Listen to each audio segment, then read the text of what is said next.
But a lot of times as women, like we kind of carry the world on our plate and we forget about ourselves. We're not checking in with ourselves. It's not taught to us many Mm-hmm. times. And so this is something we have to go back and relearn. Like, how am I feeling? Where am I at? What is happening? Mm-hmm. And creating space in our lives to do that.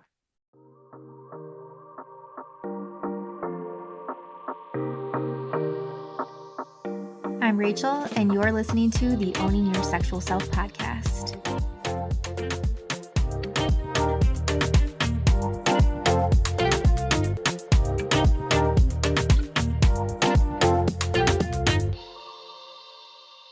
All right, we are back with another familiar face, Jordan Donnell, my bestie from I was gonna say the Westie. I'm like, wait, are you in the West Side? I can't never. Yeah, okay, my bestie from the Westie. That I so am in works. San Diego today.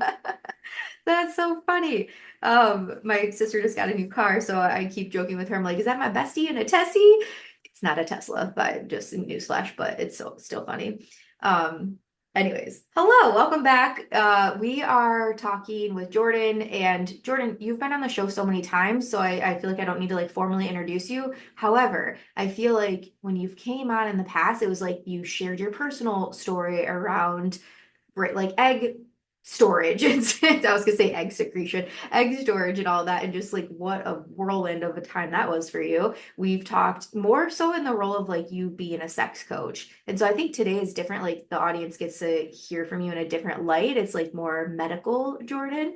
And I reached out because right, we over the years we talk about hormones and how important it is to have hormones tested. And it's a constant conversation that I'm having with clients, and I send them this list, and I'm like, this is a list that my friend Jordan has given me, and a little bit from thyroid, or yeah, like thyroid and like women's hormone paneling that I've done on my own. And then I feel like I send them this list, and I tell them, I'm like, write it down on a post-it note, take it to your doctor's office, tell them these are the things that you want to be checked.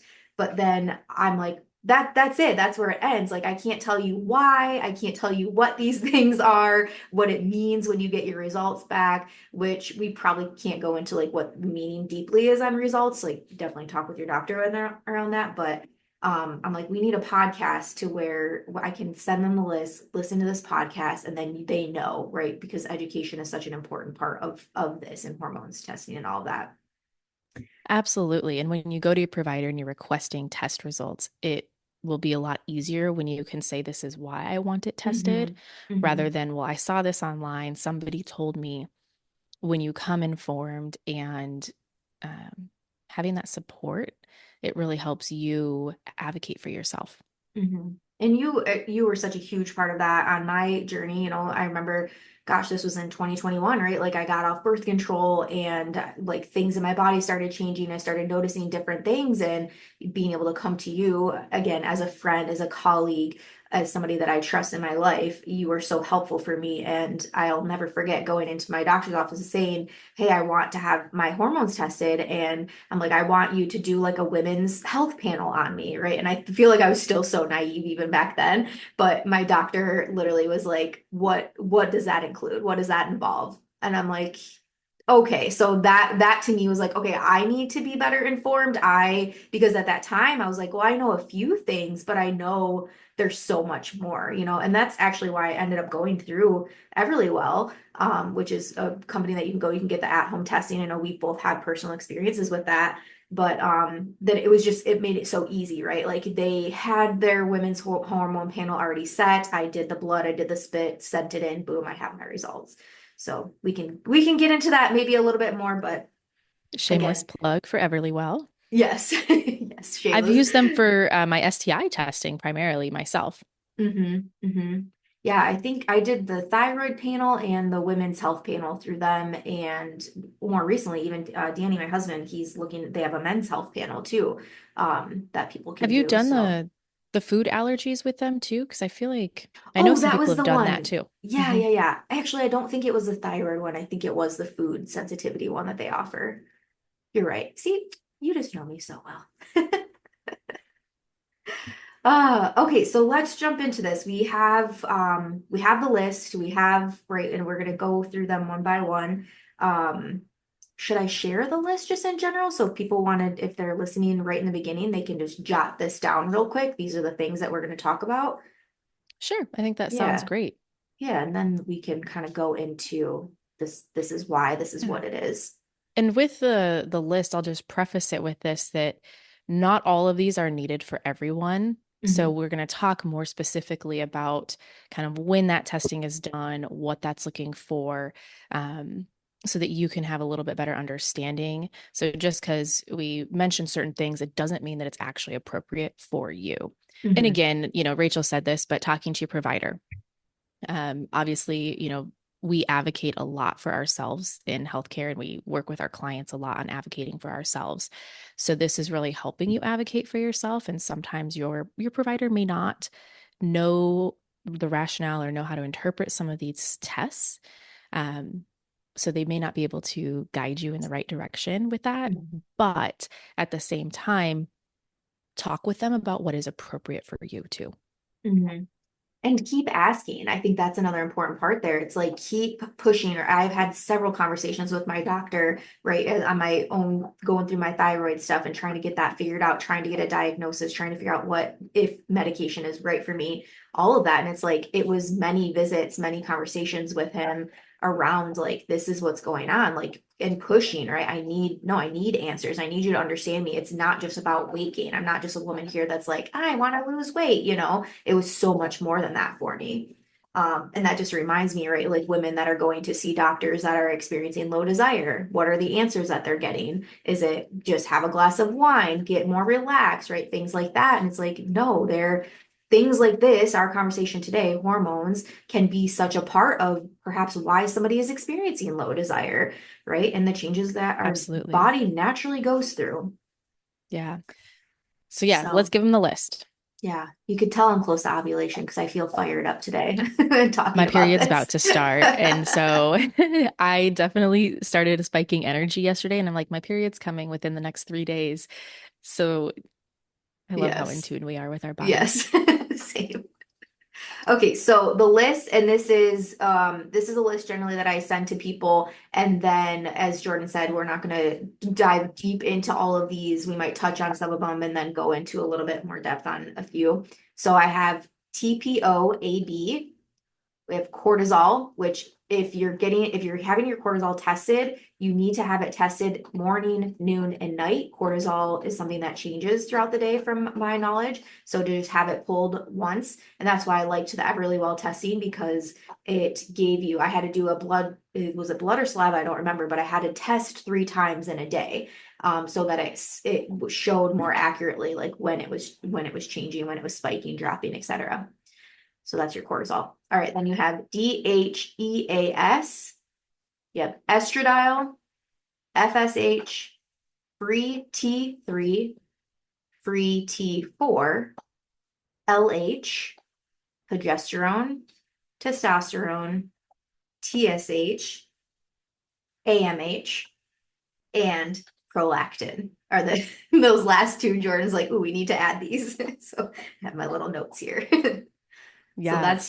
that's your list. And pause if you need to. Write those down on a post-it note. I would say obviously not if you're driving, but come back to this. Write those down on a post-it note, and then as you continue to listen to this episode, if you feel like some don't apply to or aren't in your wheelhouse, go ahead, cross them off your list. Highlight the ones that are extra important to you, and perhaps again, like taking notes so you feel more knowledgeable going into your next appointment.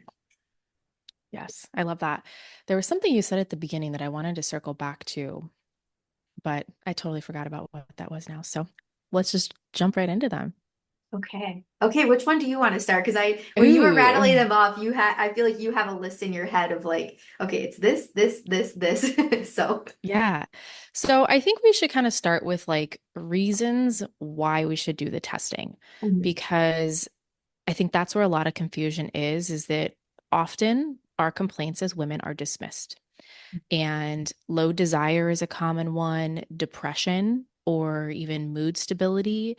Some other things would be like no cycles. that is really where like my expertise is. So, like Rachel said at the beginning, I've been on the podcast millions of times, but I am a PA. I do primarily work in infertility. And so I have a lot of experience when it comes to women that don't have menstrual cycles or that are having irregular menstrual cycles, weird period things. That is my wheelhouse, so to speak. PCOS, like that's my wheelhouse. I love all that stuff.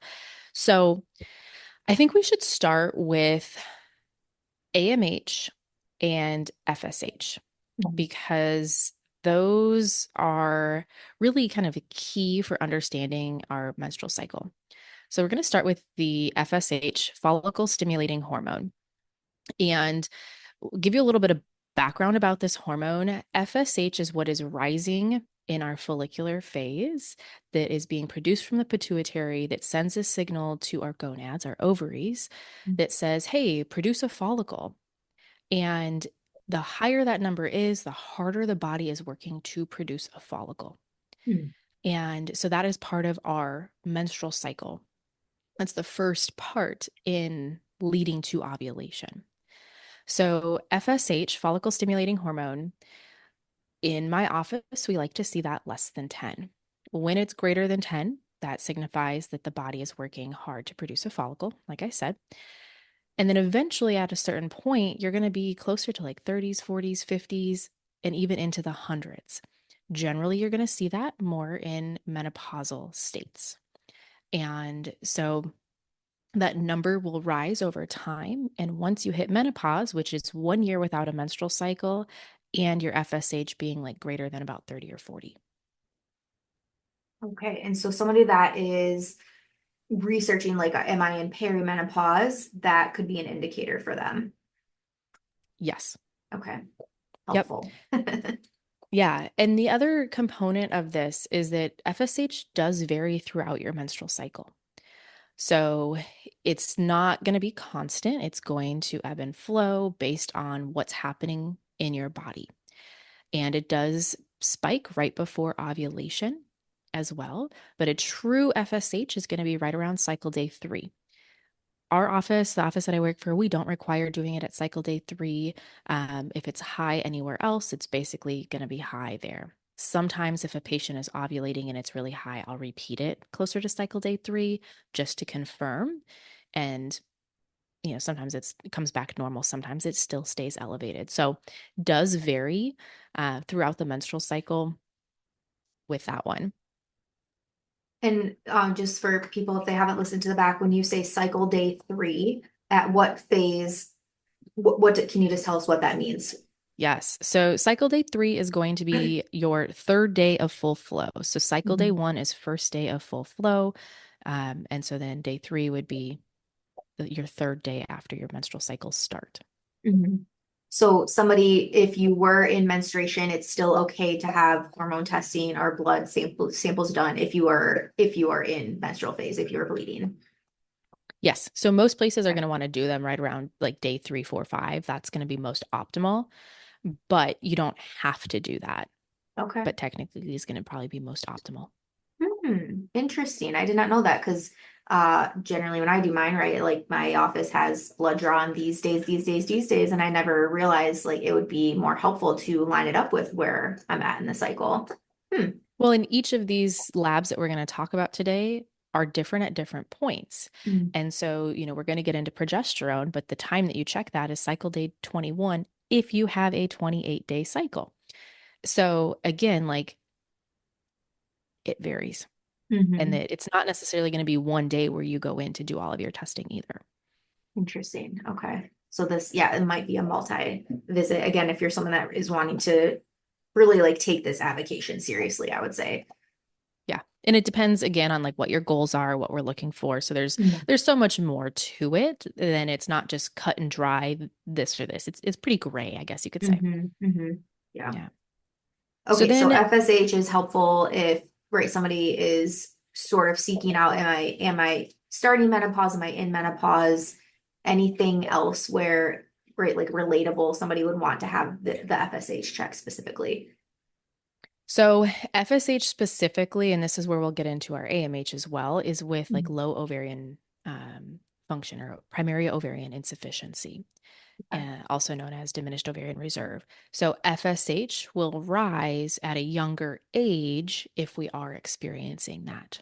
So in my office, I see a handful of women who have elevated FSHs under the age of 35, which is not normal. Generally, you're going to see that rise more closer to 40, and even over 40 would be Mm. where you really would see that. Um, so, primary ovarian insufficiency is one of the things that you're looking for with FSH. Okay. It's just saying, Great. how hard is the body working? That's what it's Hmm. telling us. Hmm. And the other thing to add to this is like, we have to look at a full picture. It's Yeah. not just like one lab, this is a result.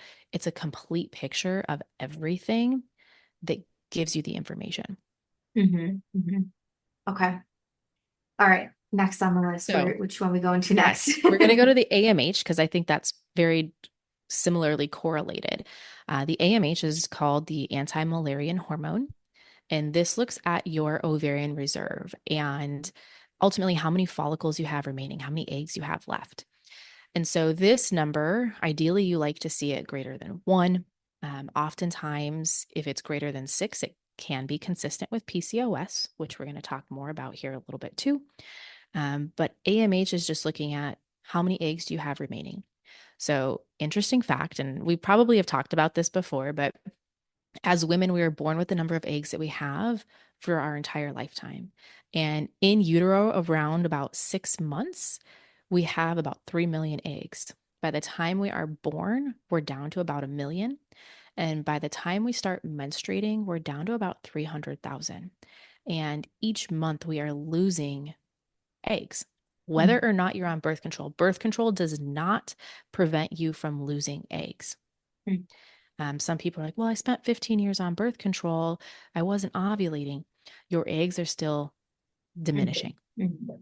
So that Even is if, real looking at, quick, even if they're on a birth control into which they do not bleed, are they still losing the eggs? yep, Oh, okay. Okay. yep, Continue. yeah. I know, isn't that interesting? Yeah. So with the AMH, if it is less than one, that would be considered diminished ovarian reserve. And so I see a lot of patients who have irregular cycles where they're starting to have some variation where that AMH starts dropping less than one, and then that FSH starts rising. And so that would be something to kind of keep in the back of your mind. With the AMH as well, this is important if you're looking at reproduction. So, if you are somebody who wants to have children, and depending on your timeline for that, this can be really helpful to guide you as far as your reproductive choices. And so, AMH really just tells you, like, what does the ovarian reserve look like? So, if it's less than one, you need to follow up with a reproductive endocrinologist if you are looking at having children in the future, Mm. just to be very blunt. Highly would recommend that. Highly would recommend considering egg freeze. Again, depending on a lot of factors, but age and fertility plans and what that looks like. But Mhm. I do see a lot of patients who have undetectable AMHs under the age of 35 who have that diminished ovarian reserve, who we're talking about egg donors with for reproductive needs because of the fact that um, they didn't seek or know about it in time to seek attention and medical treatment to preserve their fertility. Mm. Okay. So, okay, yeah, and this is where it's like getting into you really want to see the bigger picture, and then it's again for people to have this list and okay, does this apply to me? Does this not apply to me? For someone that's perhaps not interested in getting pregnant, would do I need to still have this checked? So, this is going to help give an overall picture of the ovarian function. Okay. So, I personally like this one for just seeing, like, what does that ovarian function look like? Giving an idea because that number is going to decline over time. The rate is Mm-hmm. unknown. There are some studies out there. I forget who sent me the study. I'd have to go back and find it. But for women over the age of 40, their time to menopause based on their AMH level. And Mm-hmm. so it doesn't necessarily predict your menopause timeline, but the lower it gets, the closer you are to menopause. Mm, okay. Look back and see if I had that check so I know. Yeah, it's a very interesting one. Um, Hmm. I feel like you did have it check, and I feel like it was normal. Okay. Because I know I've looked through all of your labs, All of my but things, you know, all of I've my seen it inner all. workings. Oh yeah. All right, awesome. So do we go into progesterone next? You mentioned that one a little bit ago. Yeah, I think let's do like progesterone, LH, because that is still really focused on reproduction. Okay. So, LH, luteinizing hormone, to give you a backstory on this, this hormone spikes prior to ovulation. In the past, LH and FSH ratios have been used to diagnose PCOS. No longer is that considered really a diagnostic way of diagnosing PCOS. And so I see that a lot of times when I have patients who come in who are like, yeah, I ask them, how were you diagnosed with PCOS? Blood work, specifically FSH, LSH, FSH and LH ratio. Mhm. And again, not the greatest for diagnosing PCOS, but it is just one of those hormones that is often tested. I wouldn't necessarily actually get that one tested. It really doesn't give us a lot of insight.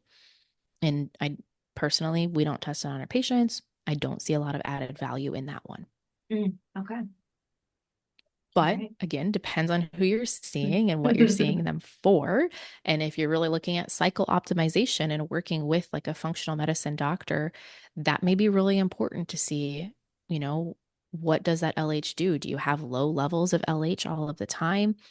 Are you having a nice strong surge? Are you not? Because that can be tell us a lot about what's happening with your menstrual cycle. So again, so Hmm. many nuances to all of it. Hmm. Hmm. Yeah, and The it's progesterone, oh yeah. I was just gonna say it's like it's truly like figuring out what is going to apply to you. Mhm. Yep. It's no cookie cutter. Hmm. Oh, going back to what you said in the beginning about, I remembered what it was about, asking your provider for like the women's health panel. And they're like, well, what Hmm. does that mean? For me, whenever I see a patient and they're requesting specifically, they're like, I want blood work. I want an endocrine panel. Okay, well, what does that mean to you? Like, what are you specifically looking for? So Hmm. that I can talk to you about each of those, what that information tells us, rather than just ordering what I think you're looking for. So for me, I always ask them, what does that mean to you?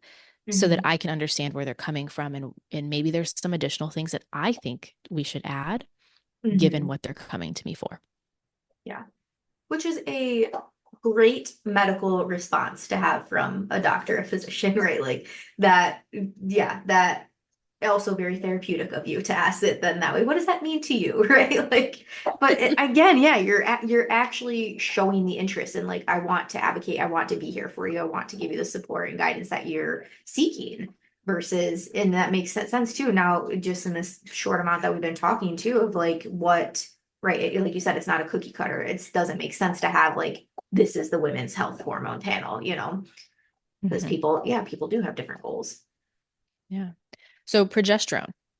Progesterone is one that I think is pretty tricky and pretty, mm, I don't want to say messy, but progesterone is a hormone that is highest in your luteal phase. And if you haven't listened to any of our episodes on the menstrual cycle, we've done some, I think, for yours and for mine, but Mhm. check them out. The luteal phase is when progesterone peaks. That is when implantation happens if you are attempting pregnancy. You need good progesterone support to support a pregnancy. Progesterone, again, varies throughout your cycle.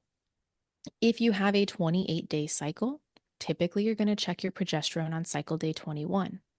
If you have a 35-day cycle, checking your progesterone on cycle day 21 is going to be too early.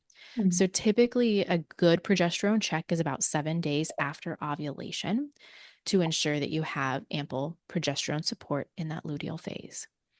Greater than 3 signifies ovulation. Greater than 5 is enough for, um, sorry, I got distracted. Great. I don't know why I got distracted because usually I'm totally fine. But anyway, greater than 5 is enough to support a pregnancy, but greater than 10 is most optimal to support a pregnancy. And so a lot of patients I see have their progesterone check cycle day 3, and they're like, oh, my functional medicine doctor told me that it's low. And I'm like, well, yeah, it's going to be low cycle day 3 because that's not when progesterone is being produced in the body. And so this one, I think, has a lot of confusion in medicine. I think we know, based on conversations that we've had, we know that there's a lot of confusion about women's hormones and women's health and how do we navigate all of that. And there is confusion within the medical community as well. So the other thing I would like to add about progesterone is that a lot of places will have you taking progesterone all of the time. Progesterone is primarily produced in that luteal phase.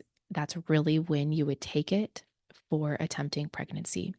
Progesterone only on its own all of the time is actually technically a birth control. There are progesterone only birth controls. And so, again, like it's looking at the whole picture. We'll beat that to a pulp by the end Hmm. of this, but with the progesterone, wild yam, don't take that every day. Okay. You haven't heard of wild yam? No.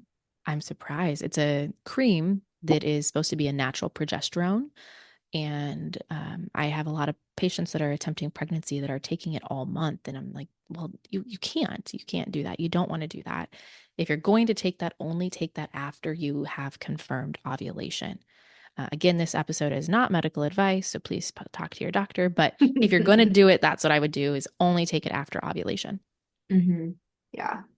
And so for somebody that is already in menopause, because this is a wait, no, it's their estro. I'm getting progesterone and estrogen mixed up. But for somebody that is in menopause, what what does progesterone look like for them? Does it Yeah. matter, right? Like So, is it applicable? menopause is going to be a very different conversation when it comes to Mm. progesterone because that's going to not have, you're not ovulating. So, you're not going to have those peaks and valleys like you do Hmm. with when you are ovulating. So, it's Hmm. going to be pretty steady. It's very different taking progesterone menopausally versus taking progesterone while you are um, attempting to conceive or in your like your fertility days, your fertile days. Okay. Yeah, and I think that's important because a lot of clients that I'm working with are going through menopause, in menopause, post-menopause.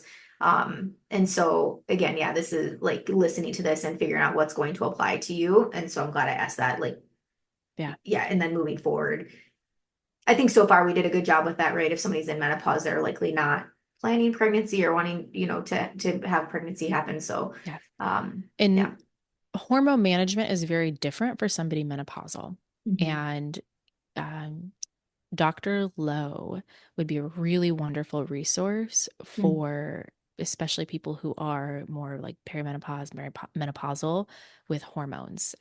She's definitely an expert on that and would probably be able to go into a little bit more detail about looking at menopausal hormones. Mm-hmm. The other thing that I wanted to add with the progesterone and in menopause, if you have a uterus, you cannot have unopposed estrogen. So you have to also be taking progesterone. And so that's where that kind of caveat of, this is not medical advice. Hmm. So being kind of cautious of what do you particularly need? And so for people who are menopausal, who are taking estrogen and have a uterus, they have to have the progesterone as well. Otherwise, it increases your risk of endometrial cancer, Mm. Okay. endometrial hyperplasia, the thickening Hmm. of the uterine lining. Okay. Thank you, Jordan. I also Yeah. want to, if in case no one's watching this, Jordan is sharing all of this, not because she's reading from notes or anything like this. Like this is all just things that she knows inside of her brain that she is talking about on a daily basis, and it just literally comes so naturally and fluently to her. And yeah, I know it's a lot to remember and to keep stored in your brain. So I just want to acknowledge you for that and thank you Oh, for. thank you. I know you help so many people each day with this stuff. So Yeah. yeah. So, okay, we did FSH, AMH, progesterone, LH. Hmm. The other things that I think we should talk about next, prolactin. Hmm. So, prolactin is a hormone that is produced by our pituitary.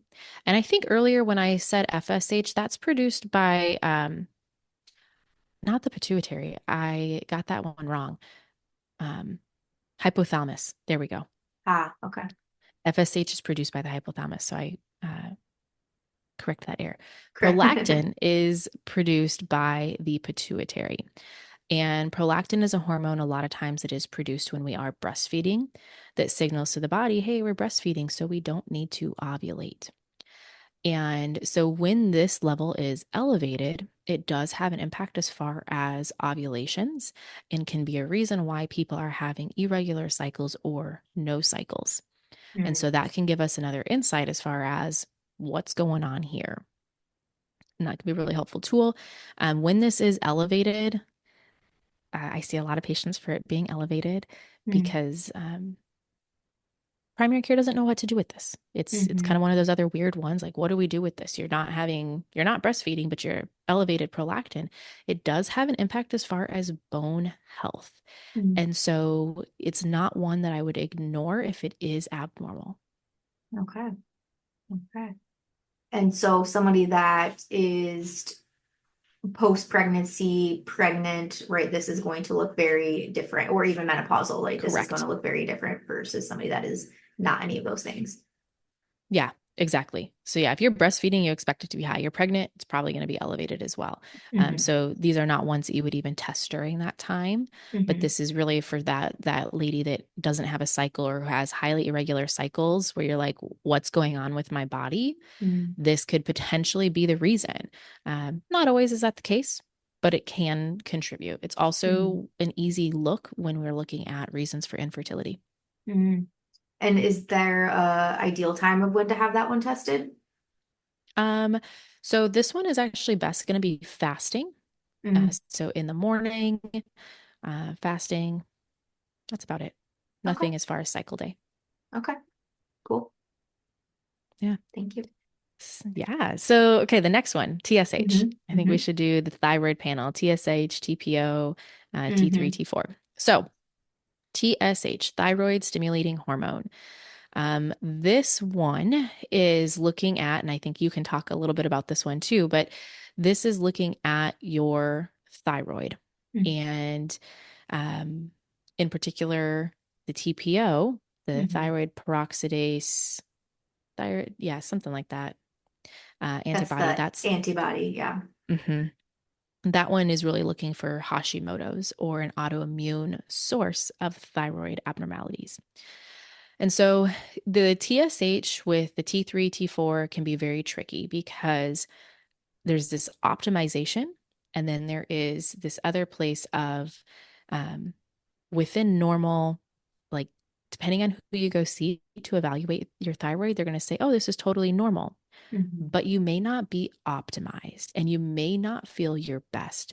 And that's where I think thyroid gets really, really tricky because you have to look at the whole picture.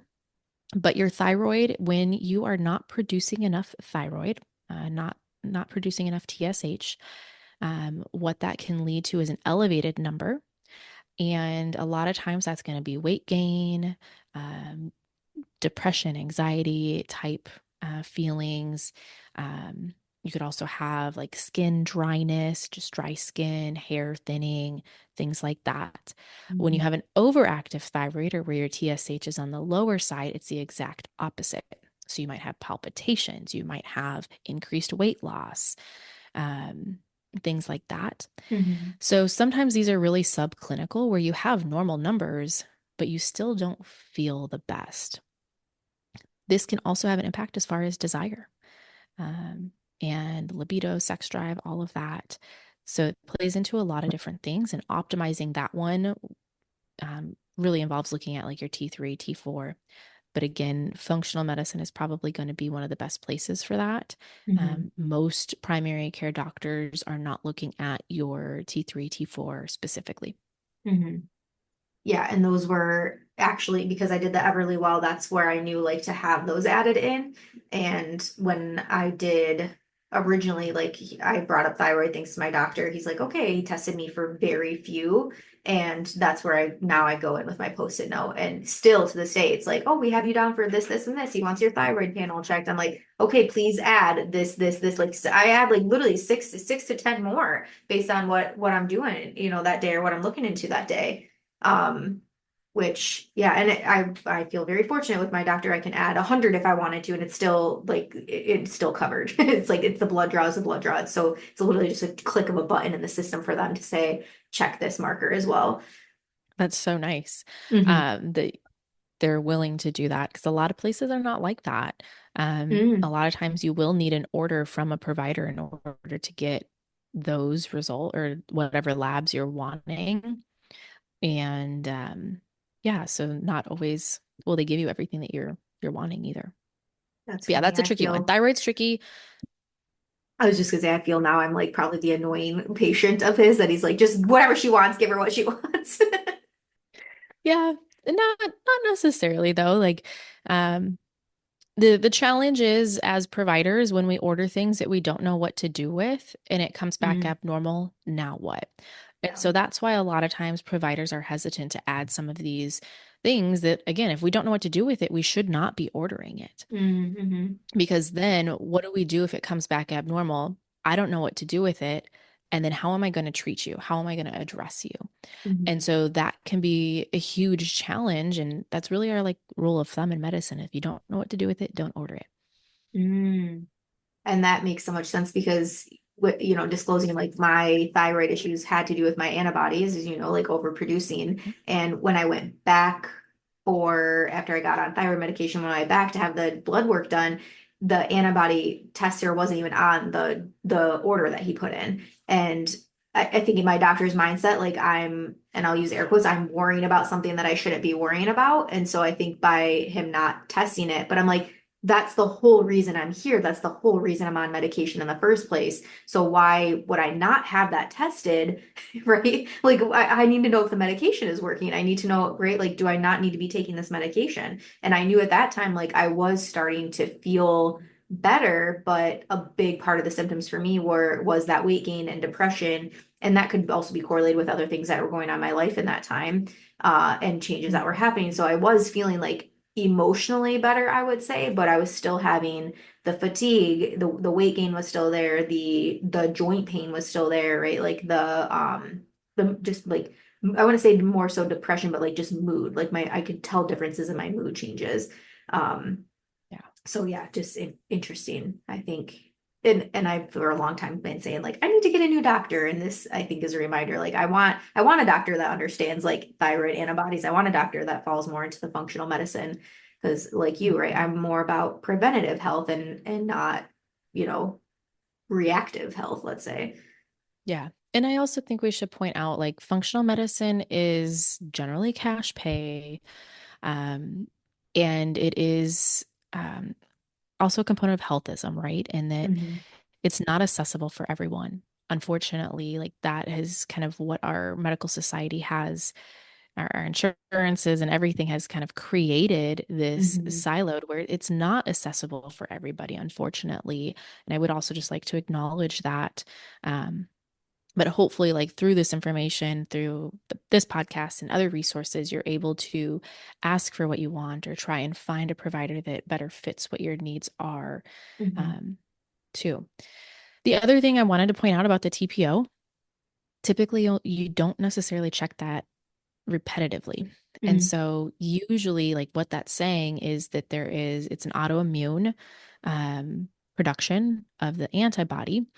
And when that's elevated, that is consistent with Hashimoto's thyroiditis. And so um, you were making me feel so smart today. All of these big words. I'm like, wow, I forgot about this shit. And here it just comes on out. But anyway, um, so usually that's more of a confirmation, just saying, yes, we do have Hashimoto's. Okay, great.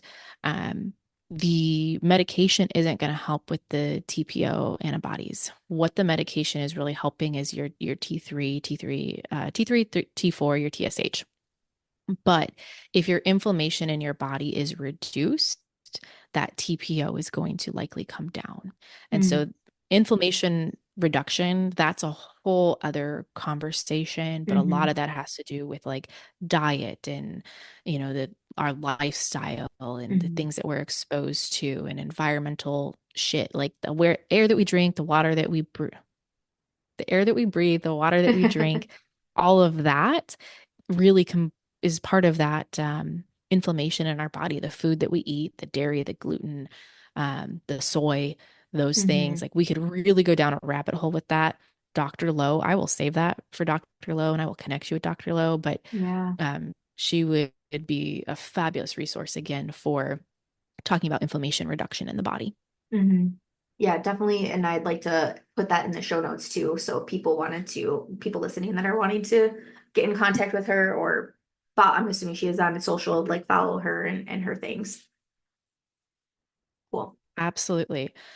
So, okay, we did thyroid, we did prolactin, testosterone. How did we forget Hmm. testosterone? That Hmm. We one's did not. huge. It's here. It is on my notes. I was not forgetting that one. So, testosterone and estradiol. We're going to do those two together. So, testosterone is a hormone that gives you hyperandrogen symptoms, aka acne, male pattern balding, facial hair, things like that. And the testosterone is very closely linked to PCOS. When that is elevated and you're having irregular cycles or no cycles, that gives you a diagnosis of PCOS, period. Mm. Um, so testosterone can be one that gives a lot of problems as far as I would say like confidence and how you feel. Because if dealing with your facial hair all the time can be really frustrating. If you're having a Hmm. lot of acne, it can be really frustrating. The other component of that is testosterone can be really low and undetectable. And this, I would love to point out a couple things, especially in the work that you do with sex therapy and sex coaching. A lot of times I see patients that have low testosterone, and my first question is, how is your energy and how is your desire? Hmm. And a lot of times they're like, it's trash. How did Hmm. you know? Is basically what they look at me like, I don't know, I don't understand how you even knew that. I'm like, Hmm. well, when your testosterone is low, that directly impacts your energy levels, that directly impacts your sexual desire. Testosterone is something that women also produce. It is not just a man's hormone. Hmm. And so with the testosterone, if you have low, less than 10 testosterone, do not try this at home without medical support, but DHEA, um, the supplement DHEA, will help with your testosterone. And so, if you do have really low, undetectable testosterone, that might be something to see how you feel with that. But you have to be careful because if you take DHEA and you take too much of it, now you're going to start getting your facial hair, you're getting the Oh. acne, you're going to get those hyperandrogen symptoms. So, it's this fine balance of getting enough to feel better, but not doing too much. Mm-hmm. High testosterone. This is another one. One of my good friends who is a bodybuilding coach. We talk about this all the time, but in functional medicine, sometimes that testosterone can be pushed too high for women. Mm-hmm. Greater than 100 is really too high for women. The sweet Mm-hmm. spot is going to be less than 100 if you're taking supplemental testosterone, um, which comes in creams, pellets, um, technically injectables, but most people are doing more like creams and pellets for women. Mm-hmm. And so you have to be very careful where you're not going too high because you can get clitoromegaly, which is enlarged clitoris. You can have voice changes. So this is another one where we have to be very careful about how we're dealing with it, Mm-hmm. but one that can definitely be tested and optimized for overall health too. Mm-hmm. And what is the baseline? Like, what do we want to shoot for? I thought you said Less less than than, 50 okay. for somebody who's untreated, but Okay. really like between 10 and 50 on your testosterone total free Okay. And because that's, there's different so you tests too. have, I was gonna say, because you have free T3, free T4, and testosterone are all three separate markers that you would have drawn. Yep. Okay. And this, Yeah. And what the we're speaking T3, about T4, specifically is those are testosterone. thyroid. Yeah. T3, T4 are thyroid. That's not at all related to testosterone. Oh, didn't know. Okay. So, okay. Thank you for that. For whatever reason, I saw the T and I was like, okay, testosterone, free tea. So, Ah, yeah. Nope, I those are thyroid. learned. Okay, okay, okay. Perfect. Okay, so testosterone, this whole last 5 minutes that we were just talking about, that is based on the hormone testosterone and only that hormone. Yeah. Okay. So less than Yep. 10, there's concern, and baseline for women Well, 10 to 50. yeah, and there's not necessarily concern less than 10, but if you're symptomatic and you're not feeling well less than 10, try some Mm-hmm. DHEA, Mm-hmm. Okay. but don't do too much. Okay. Do like what I recommend is 25 milligrams up to 3 times a day, but just Oh. titrate based on how you feel is really what I use for my North Star for my patients. Like, how do you feel? Mm-hmm. If you feel great, great. Try a little more. If you don't feel any better, go back. Mm-hmm.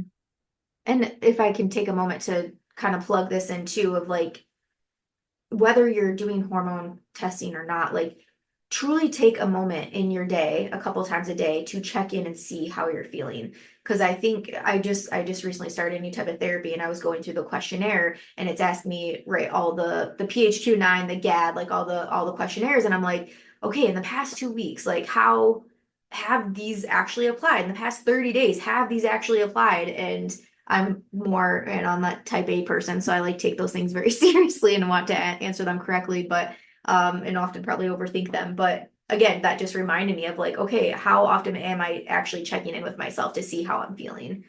Yeah. And so often, I mean, this is one of the things you and I think, have worked really hard on.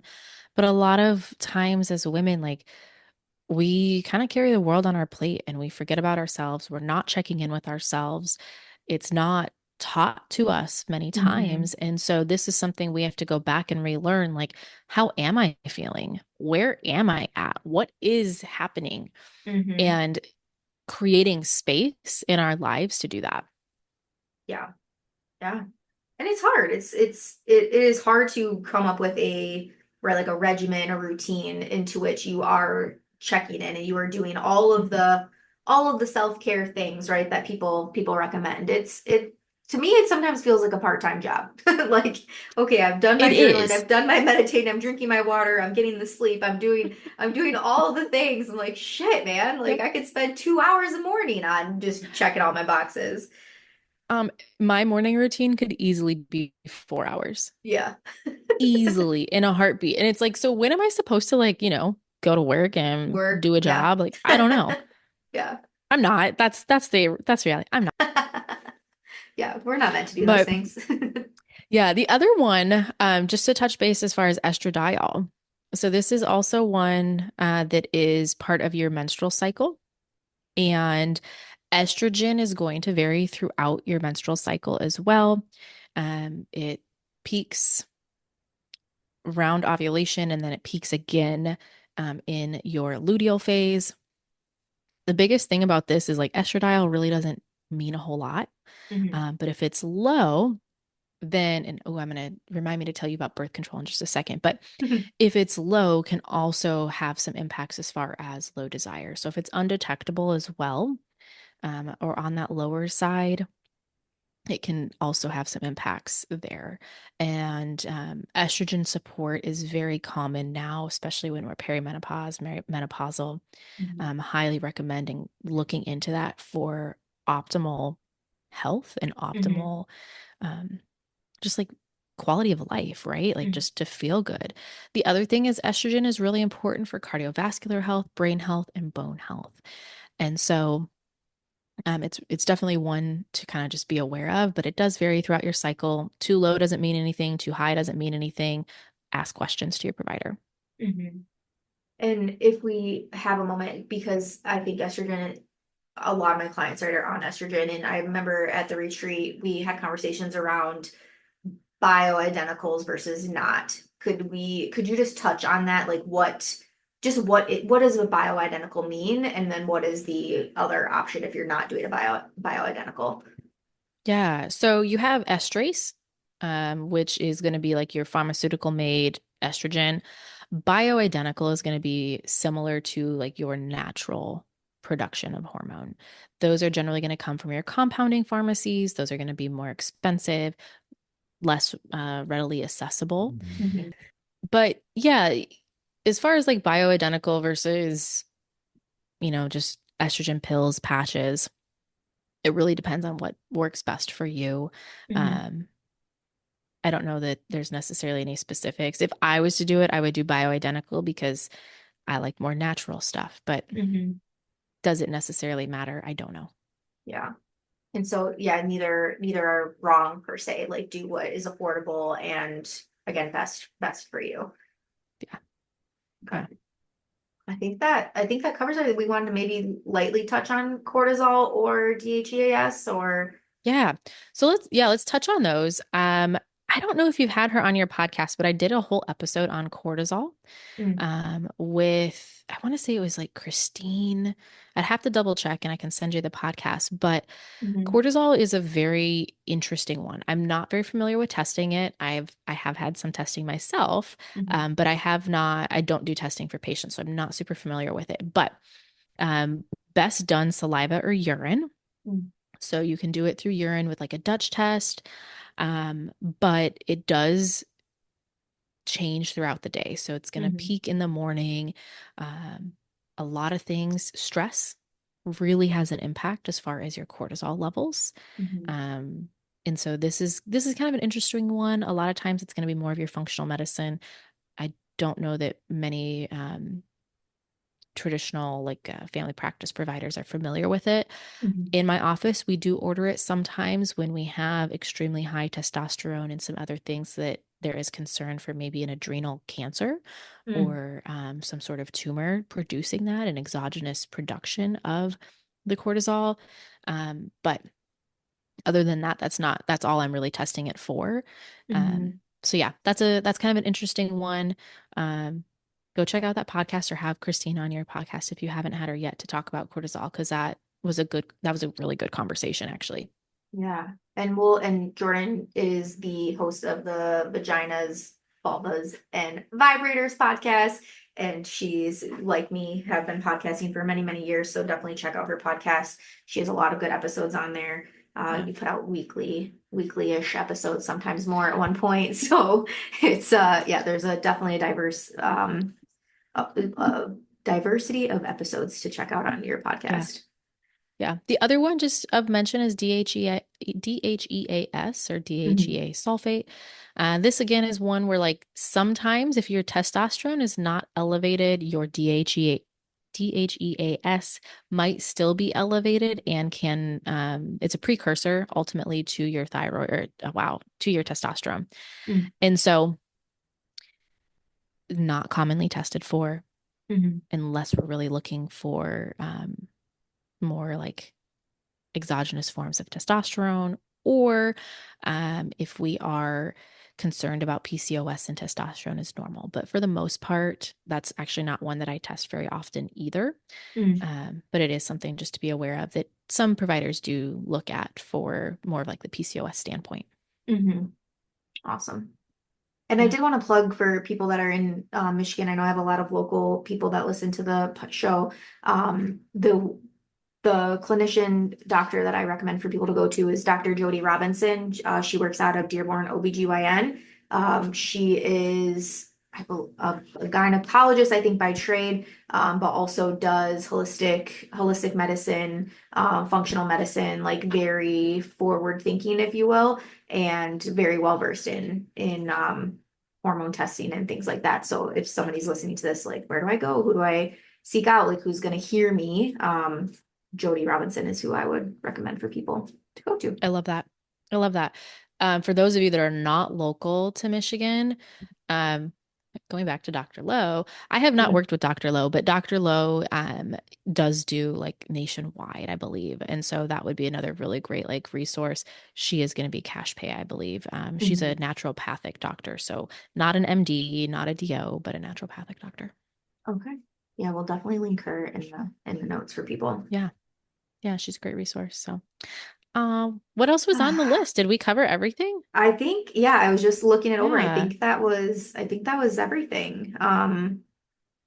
Yeah, just doing a double check. I truly think that was everything. And I know this is a little bit longer of an episode than usual, but just such a great resource. I think we really covered a lot of ground here for people.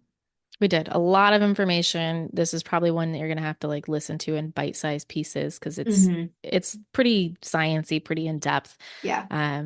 But yeah, if you have any questions like this is the shit I love to talk about, slide in my DMs. Hmm. I really enjoy hormones and things, and it's not straightforward. Like Yeah. it's very tricky. There was one more thing I wanted to talk about, birth control. Sure. Oh, yes, yes, yes. So, um, I've done some episodes on birth control. I am not shaming birth control. Birth control is great for a lot of people for a lot of different reasons. But one thing to be aware of, if you are on birth control, especially for a long period of time, it is not uncommon to have low FSH, low estradiol, because what it is doing is it's suppressing that pathway. So that Hmm. is very normal to see that. There's one other hormone test that we could talk about. It's sex hormone binding globulin, SBHG. That is something else that some people test. Limited information that I have about that, but Hmm. that generally goes a little bit higher when you're on birth control as well. Mm. Okay. Yeah, I So yeah. know I've done episodes on birth control. You've got plenty of episodes on birth control. If somebody's listening that's considering getting off or getting off birth control, not getting off, it's actually, but yes, getting off birth control, or you're on birth control and you're not liking it, or many things. You just got off of birth control. This was the rabbit hole that I went down when I was making this decision back in 2020. So it's, yeah, there are definitely some good research out there. In the Flow by Alisa Vitti is a book I recommend for Mm, people. She does a lot yes. of hormone talking conversations in that book.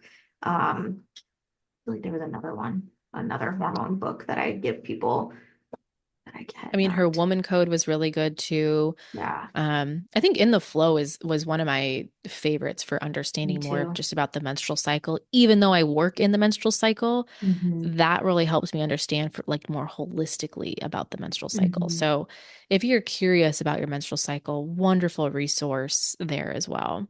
Yeah, wonderful. All Cool. right, Jordan, this a Thank you. wrap? All right. We'll wrap it up. I won't. Yeah. Oh, yes. Oh, Lord. I love it. This was so helpful. Thank you again so much for coming on, sharing your expertise. Again, just super impressed with just how easily this information comes to you. Again, I know it's daily conversations you're having with people, so thank you so much. Yeah. Thank you for having me back. I appreciate it. Yes, and follow Jordan at Jordan Danell, right, on Yep. Instagram. Follow the podcast, Vaginas, Vulvas, Vibrators. It's great, Yeah, and check it out. sure you'll be on again someday. Yes. Thanks, Rachel. Of course. Thank you so much for listening to today's show. If you loved it, be sure to subscribe so that you never miss an episode. And if you really fucking loved it, make sure to tag me on social media at the Rachel Main. I'll see you next week.